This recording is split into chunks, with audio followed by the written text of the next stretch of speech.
حضرت ابو الحسن سید علی بن عثمان حجویری رحمۃ اللہ علیہ، داتا صاحب رحمۃ اللہ علیہ کے وصال کو تقریباً 1000 سال ہونے کو۔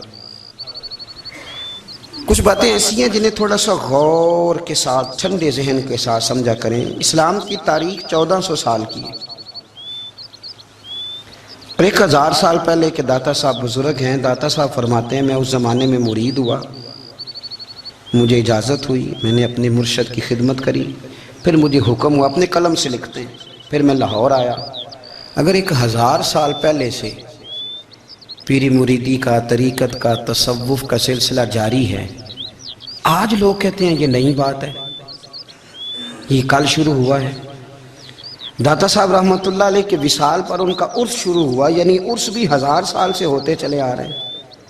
آج بعض لوگوں کو غلط فہمی ہوتی ہے کہ یہ آج کی کوئی نئی ایجاد ہے، اور اگر 1000 سال پہلے کے لوگ ضرورت محسوس کرتے تھے کہ پہلے کسی درویش کی خدمت کریں گے تو پھر ہمیں کچھ ملے گا، تو ہمارا تو زمانہ ہی بڑا عجیب ہے۔ یہاں بہت سارے لوگ ہیں جو کہتے ہیں میں خود قرآن جانتا ہوں، حدیث جانتا ہوں، میں خود بڑا سمجھدار ہوں، مجھے کسی کی کیا ضرورت ہے۔ بہت ساری چیزیں ایسی ہیں جنہیں ہمیں غور سے دیکھنا چاہیے۔ 1000 سال پہلے داتا صاحب، اور پھر داتا صاحب کہتے ہیں میرا کسی عام گھرانے سے تعلق نہیں، میں مدینے والے محبوب کی اولاد ہوں، سید ہیں۔ اس کے باوجود ایک جگہ پہ گئے ہیں، تربیت لی ہے، پھر وہ لاہور تشریف لائے ہیں، اور داتا صاحب فرماتے ہیں کہ میں ہندوستان کے اس ایریے میں آ کے بیٹھا ہوں جہاں زندگی کی سہولیات بھی پوری میسر نہیں ہیں مجھے۔ لاہور 1000 سال پہلے آپ اگر اس کا نقشہ دیکھیں تو کیا نظر آئے گا آپ کو؟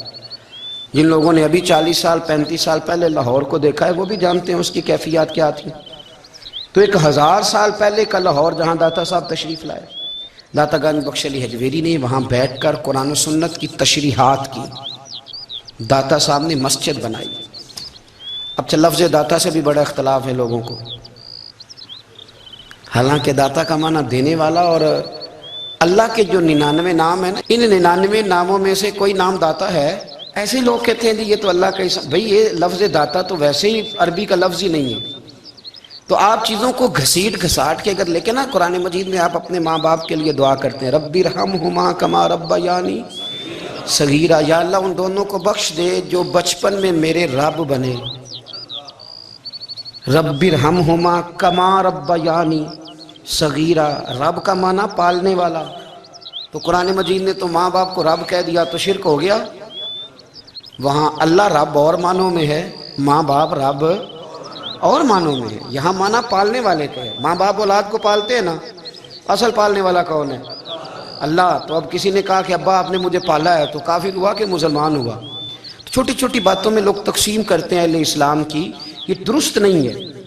قرآن مجید نے حکم دیا کہ ان کے لیے دعا کرو ان لفظوں کے ساتھ۔ تو داتا کا معنی ان کا لقب ہے، یہ معروف لقب ہے ان کا، اس کا معنی دینے والا۔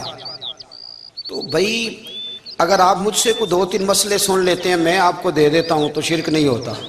میرا استاد اگر مجھے 2-4 باتیں سکھاتا ہے تو شرک نہیں ہوتا۔ آپ کے اور میرے بزرگ والدین ہمیں کو 2-4 ہزار دیں، ہم ان سے مانگ لیں تو شرک، تو یہ اتنی زیادہ وہ معاملہ نہیں ہے۔ آپ اس کو سمجھیں، لوگ الجھاؤ پیدا کرتے ہیں، اس الجھاؤ سے بچنا چاہیے۔ ہم سے بندہ مسلمان تو ہوتا کوئی نہیں، لیکن ہر جمعے کو 2-4 لاکھ کو کافر ضرور کر دیتے ہیں۔ جانے کب مار دے کوئی مجھے کافر کر کے، شہر کا شہر مسلمان بنا بیٹھا ہے۔ تو اتنا سستا نہ کریں اس چیز کو، چیزوں کو سمجھیں اور غور کریں۔ تو داتا صاحب رحمۃ اللہ علیہ نے قرآن و سنت کی تشریحات کی۔ اب ایک بات میں کہنے لگا ہوں،